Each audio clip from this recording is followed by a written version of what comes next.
Now to the Eastern Conference Finals. The Warriors with the easy win in Game 1, but something to keep in mind. Coming off a loss, that man, there is no better scorer in NBA history than Luka. 34-plus points per game. He's ahead of guys like Michael Jordan and Jerry West, but the Warriors, they just don't lose at home. Cue the onslaught by the Mavs first half. Andrew Wiggins was so effective against Doncic in Game 1, but Doncic got the better of him there. It was a 28 score there in favor of the Mavs. Warriors trying the zone. Spencer Dinwiddie swings it out to Doncic. Step back for that triple. Dallas up 16. 2 to play in the quarter. It's closer now. Klay Thompson trying to guard Luka. Doncic goes right by him. He had 18 first quarter points. He had 20, by the way, in all of Game 1. Mavericks led 32-25 after 1. They got even better in the second quarter. They didn't shoot too well from 3 in Game 1. Much better here. Jalen Brunson hitting the 3. Made it an 18-point game. That pass from Doncic, pretty nice. Brunson had 20 in the first half, 4 of 5 from 3. Mavs would lead by as many as 19. Final minute of the first half, now just 11. Doncic from 29 feet. Okay, easy.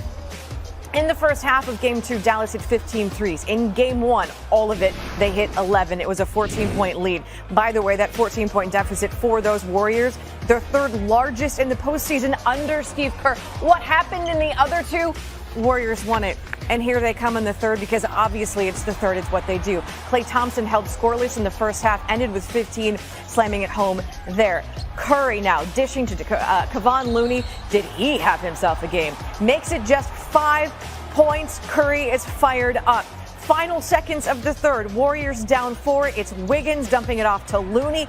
Looney had a career high, 21 points. The Warriors outscored the Mavs by 12 in the third. Sort of what they do in the third. It's their trends. We go to the fourth. It's a one-possession game. Thompson now kicking it out to Otto Porter Jr. Porter, 3-ball. Warriors, a few seconds into the fourth, take their first lead of the night. Under 8 to play, it's now 94-92. Jordan Poole off to Looney. Golden State now leads by 5. 7-point game. It's Curry. 32 points. He had 6 threes, 8 rebounds.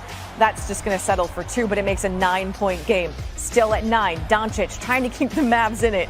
Step back 3, also good. 42 points, 8 assists, 5 boards. You cannot put it on him. Dallas within 6. Here come the daggers, though. 2 to play. Curry up and under. Scores with the foul. Plenty of fire there. Golden State now up 9, and then a couple of possessions later, you got a Curry pump fake, taking the dribble, and then nailing the 3. Like I said, he had 32. The Warriors storm back, and they take the win, 126-117. Night. Steph, you guys had your third largest comeback in playoff history in the last 25 years. What was the mindset coming out of that half? You trailed by as many as 19. Well, from Game 1 and Game 2, we knew that they were going to, come out and shoot the ball better. Didn't think it was going to be that hot. Like, they were 15 for 27 at halftime. Some of it was unforced errors on our part. Some of it was just great shooting by them. But they couldn't really get separation. We always claw our way back into it, give ourselves life. And at halftime, we knew down 14, if we just make them a little uncomfortable and go on a run, things can change really quickly with momentum. And that's exactly how it played out. And everybody contributed. Kevon Lunajuan, or whatever his nickname is, 20 and 10, like, the stage is bright, and he showed up. You have won 25 straight series, you've had a road win in 25 straight series. That is an NBA record in your career. How do you make it 26? Bottle whatever we did in the second half and put it on a plane, check it in our luggage, and bring it to Dallas. It's going to be a war. We know that. They've obviously been in this situation, down 0-2, and then they came back against Phoenix. So, emotional win for us. But we got to, maintain that momentum going into Dallas and hopefully get off to a better start so we don't have to do anything historic in terms of a comeback. The Warriors pick up a 2-0 lead in this series. And along the way, they also make some NBA history because Golden State now. You know what team is best to win. I know. I got to ask you again, though. Okay, but don't start that. Look, it's the Boston Celtics, and let me explain why.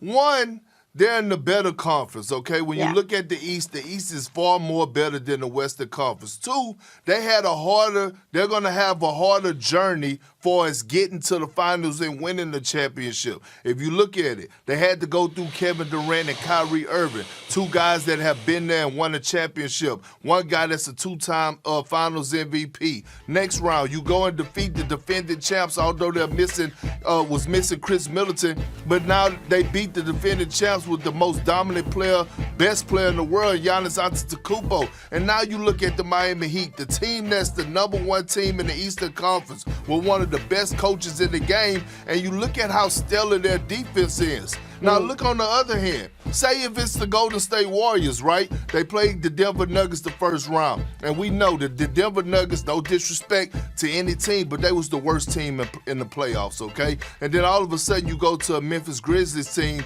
who lost their superstar in Ja Morant, inexperienced, and so they pulled off their series. Now you're going against the Dallas Mavericks team who is young, unexperienced, who's making a rise, but they haven't been at this moment before. So when I look at the Boston Celtics, their defense and the journey and the path that they have to go through to actually get to the finals and win it all, I got the Boston Celtics as the team to beat and bringing home the championship this year.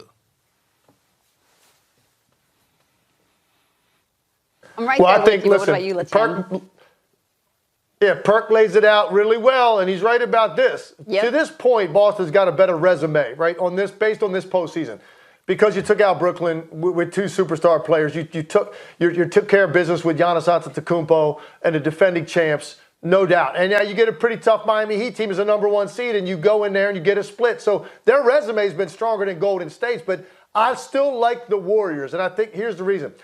Every other team that Boston is going to have to defend is going to look a lot different than what Golden State does. I saw an incredible statistic the other night, and for me, it sums up what Golden State's about and why they're so tough, and they have so many weapons, and they're so difficult to communicate for 24 seconds against. You know, in Game 1, in the last 6 seconds of the shot clock, when most teams in that situation give it to a great player, let him isolate, everybody stand and watch, and you end up with a contested jump shot. That's typically what teams do when you get down to that 5 seconds on the shot clock. Golden State was 12 for 14 from the field in those situations. And I bring that up because they're just different. You've got to guard them the entire time. They are not going to make it easy by saying, hey, mano a mano, Boston lines up with these great defenders, all this versatility, length, and size, and we're just going to come at you like most teams operate, ball screen or isolate. That's not what they're going to do. They're going to make sure that you chase them for the entire possession. They're going to make the extra pass. They're going to back cut you. They're going to put the ball back into the top of the key multiple times in the same possession in the hands of Draymond Green and let him sort of pick you apart and be the brains of the operation. I just think that they have so many weapons on a given night. You know, you've got 4 different guys capable of giving you 20 to 30, and you've got Draymond Green who can facilitate and make sure the ball goes where it's supposed to. So, look, either one of these teams capable of winning it, but I want to be clear about something. We tend to do this nowadays in sports media. We're already dismissing the Heat. We're dismissing the Dallas Mavericks. Dallas down 1-0.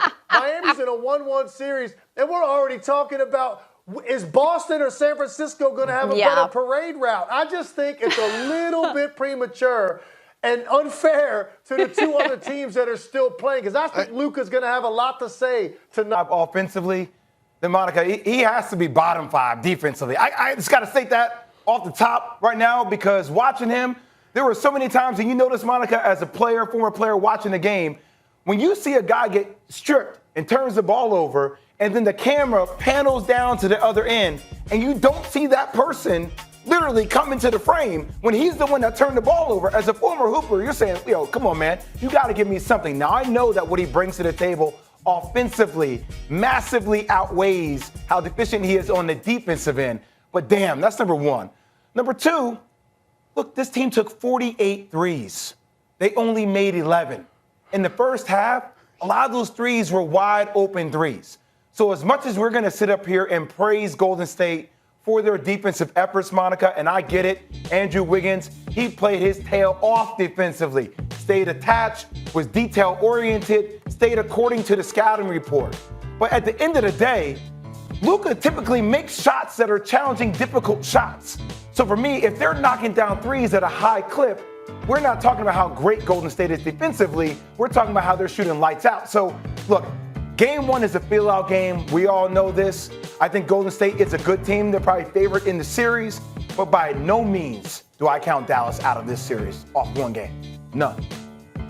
Yeah, I agree with you 100%, Jay. And again, you cannot praise Andrew Wiggins enough for the way that he was able to defend Luka. But when you look at it in totality, he's able to stay that close to him because he knows he has tremendous support because, to your point, nobody could buy a three-point shot if you were wearing a Dallas Mavericks jersey. And so, to me, not only will Luka stop and survey and acknowledge the way that he's been played, his role players absolutely have to help him out, because then you force the Warriors defense to play it honest in terms of collapsing on him. There were a number of times we've gone over different clips in the tape, and you can see Dwight Powell setting a screen, or Jalen Brunson in the peripheral, or Dorian Finney-Smith, but because those guys could not get water from a water faucet, there was no reason to go out and contend them. Now, on the flip side, in terms of Dallas making this a series, Steph and Clay and the amount of action in the Warriors offense continues to be problematic, right? And Dorian Finney-Smith and Reggie Bullock are guys that you respect as defenders.